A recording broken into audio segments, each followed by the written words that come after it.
अस्सलाम वालेकुम वरहमतुल्लाहि वबरकातुहू। मैं हूं आपका फैसिलिटेटर एक नई वीडियो के साथ हाज़िर हूं। उम्मीद करता हूं कि आप सब खैरियत से होंगे और जहां भी होंगे महफूज होंगे। आज मैं बात करूंगा डाइवर्टिक्यूलाइटिस पर। डाइवर्टिक्यूलाइटिस एक तबी हालत है जो उस वक़्त होती है जब बड़ी अंत की दीवार का वर्म हो। जिस जगह बड़ी अंत पेट की चिल्ली से जुड़ी होती है उस जगह दीवार में छोटे छोटे से सुराख हो जाते हैं जो कि झिल्ली के अंदर पहुंचते हैं। इन सुराखों में वर्म होकर पीप भर जाती है जिससे यह अंत और झिल्ली भी मुतरम हो जाते हैं। इस वर्म की वजह से जिस्म टूटता है, बाज़ औक़ात हल्का बुखार महसूस होता है। अलामात डाइवर्टिकुलाइटिस एक ऐसी हालत है जो उस वक़्त होती है जब बड़ी अंत की दीवार में बनने वाले सुराख सूजन या मुतासर हो जाते हैं। डाइवर्टिकुलाइटिस की कुछ आम अलामात में शामिल हैं। पेट में दर्द, ये आम तौर पर पेट के बाएं जानब महसूस होता है और ये शदीद हो सकता है। बुखार, डाइवर्टिकुलाइटिस बुखार का सबब बन सकता है जो आम तौर पर कम दर्जे का होता है। मतली और उल्टी, ये अलामात हाजमा में सोजश या इन्फेक्शन की वजह से हो सकती है। कब्ज़ या इसहाल, डाइवर्टिकुलाइटिस अंतड़ियों की आदात में तब्दीली का सबब बन सकता है बशमूल कब्ज़ या इसहाल। फारा या गैस, आपके डाइवर्टिकुलाइटिस की वजह से हाजमे के मसाइल की वजह से अफारा और गैस हो सकते हैं। मलाशी से खून बहना, कुछ मामलात में डाइवर्टिकुलाइटिस मलाशी से खून बहने का सबब बन सकता है जो आम तौर पर हल्का होता है। अगर आप इन अलामात से किसी का सामना कर रहे हैं तो फौरी तौर पर तबी अमदाद हासिल करना ज़रूरी है क्योंकि इलाज न किए जाने वाले डाइवर्टिकुलाइटिस संगीन पेचीदगियाँ जैसे फोड़े, नालरोन और अंतड़ियों के सुराख का बायस बन सकते हैं। असबाब, डाइवर्टिकुलाइटिस छोटे के पाउचेस की तश्कील की वजह से होता है जो बड़ी अंत की दीवार से निकलते हैं। ये पाउच के सूजन या इन्फेक्शन का शिकार हो सकते हैं जो डाइवर्टिकुलाइटिस का बायस बनते हैं। डाइवर्टिकुला की तश्कील की सही वजह पूरी तरह से समझ में नहीं आई है, लेकिन ख्याल किया जाता है कि ये अवामिल के इम्तियाज की वजह से है बशमूल बड़ी अंत की दीवार में कमज़ोरी। बड़ी अंत की दीवार के उम्र के साथ कमज़ोर हो जाती है जिसकी वजह से इसमें डाइवर्टिकुला पैदा होने का ज़्यादा ख़तरा होता है। ग़िज़ा में फ़ाइबर की कमी, ऐसी ग़िज़ा जिसमें फ़ाइबर की मकदार कम हो अंतड़ियों की हरकत के दौरान कब्ज़ और तनाव का बायस बन सकती है जो बड़ी अंत पर दबाव डाल सकती है और डाइवर्टिकुला की तश्कील में मावन साबित होती है। मोटापा, ज़्यादा वज़न या मोटापा होने से डाइवर्टिकुलाइटिस का ख़तरा बढ़ जाता है। जिनियात, डाइवर्टिकुलाइटिस की नशोनुमा में जिनियाती के जुज़ू हो सकता है। तम्बाकू नोशी डाइवर्टिकुलाइटिस के बढ़ते हुए ख़तरे से वाबस्ता है। वर्जिश का फक़दान, बेहुदा तर्ज़ ज़िंदगी डाइवर्टिकुलाइटिस का ख़तरा बढ़ा सकता है। ये नोट करना ज़रूरी है कि डाइवर्टिकुला के साथ हर एक को डाइवर्टिकुलाइटिस नहीं होगा। दरहकीकत डाइवर्टिकुला वाले के बहुत से लोगों को कभी कोई अलामात का सामना नहीं करना पड़ता। ताहम अगर आपके पास डाइवर्टिकुलाइटिस की ख़ानदानी तारीख़ है या आप अलामात का सामना कर रहे हैं तो बेहतरीन तरीक़ाकार का तयन करने के लिए अपने डॉक्टर से बात करना ज़रूरी है। ख़तरे के अवामल, कई अवामल आपके डाइवर्टिकुलाइटिस के ख़तरे को बढ़ा सकते हैं। खस्ता, डाइवर्टिकुलाइटिस के वाक़यात उम्र के साथ बढ़ते हैं। मोटापा, संजीदगी से ज़्यादा वज़न होने की वजह से आपके डाइवर्टिकुलाइटिस होने के इम्कानात बढ़ जाते हैं। तम्बाकू नोशी, वो लोग जो सिगरेट पीते हैं उनमें तम्बाकू नोशी न करने वालों के मुकाबले में डाइवर्टिकुलाइटिस का ज़्यादा इम्कान होता है।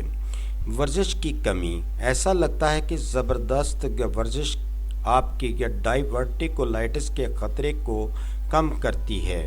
غذا میں جانوروں کی چربی زیادہ اور فائبر کم ہوتا ہے۔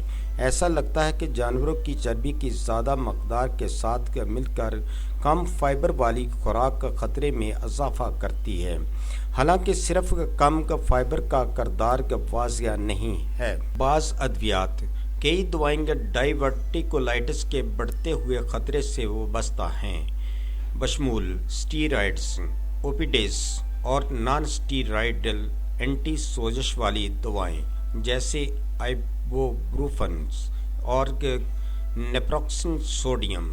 پیچیدگیاں، شدید ڈائیورٹیکولائٹس والے تقریباً 25% لوگ پیچیدگیاں پیدا کرتے ہیں، جن میں شامل ہو سکتے ہیں ایک پھوڑا، جو اس وقت ہوتا ہے جب تلی میں پیپ جمع ہو جاتی ہے، آپ کے انتڑیوں میں داغ کی وجہ سے رکاوٹ، انتڑیوں کے حصوں یا انتڑیوں اور دیگر اعضاء کے درمیان ایک غیر معمولی گزرگاہ، پیریگیٹونائٹس جو ہو سکتا ہے اگر متاثرہ یا سوجن والی تلی پھٹ جائے، انتڑیوں کے مواد کو آپ کے پیٹ کی گاہ میں پھینک دیں۔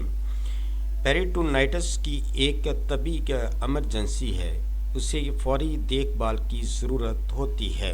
روک تھام، ڈائیورٹیکولائٹس کو روکنے میں مدد کے لیے باقاعدہ ورزش انتڑیوں کے عام کام کو فروغ دیتی ہے اور آپ کی بڑی انت کے اندر دباؤ کو کم کرتی ہے۔ زیادہ تر دنوں میں کم سے کم 30 منٹ ورزش کرنے کی کوشش کریں۔ زیادہ فائبر کھائیں، زیادہ فائبر والی خوراک ڈائیورٹیکولائٹس کے خطرے کو کم کرتی ہے۔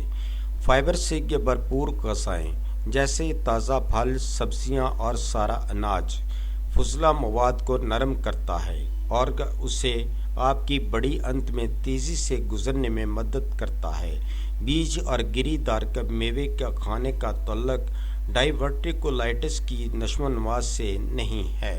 کافی مقدار میں سیال پئیں، فائبر کا پانی کو جذب کر کے آپ کی یہ بڑی انت میں نرم بھاری فضلہ کو بڑھا کر کام کرتا ہے، لیکن اگر آپ جذب شدہ چیز کو تبدیل کرنے کے لیے کافی مائع نہیں پیتے ہیں تو فائبر قبض کا باعث بن سکتا ہے۔ تمباکو نوشی سے پرہیز کریں۔ تمباکو نوشی ڈائیورٹیکولائٹس کے بڑھتے ہوئے خطرے سے وابستہ ہے۔ علاج، ڈائیورٹیکولائٹس ایک ایسی حالت ہے جو اس وقت ہوتی ہے جب بڑی انت کے استر میں چھوٹے سوراخوں میں سوجن یا انفیکشن ہو جاتا ہے۔ ڈائیورٹیکولائٹس کا علاج حالت کی شدت پر منحصر ہے۔ ہلکے ڈائیورٹیکولائٹس کے علاج میں عام طور پر آرام، انفیکشن کے علاج کے لیے اینٹی بائیوٹکس اور کم فائبر والی خوراک شامل ہوتی ہے۔ یہ بڑی انت کے سوجن یا متاثر حصے کو ٹھیک ہونے دیتا ہے۔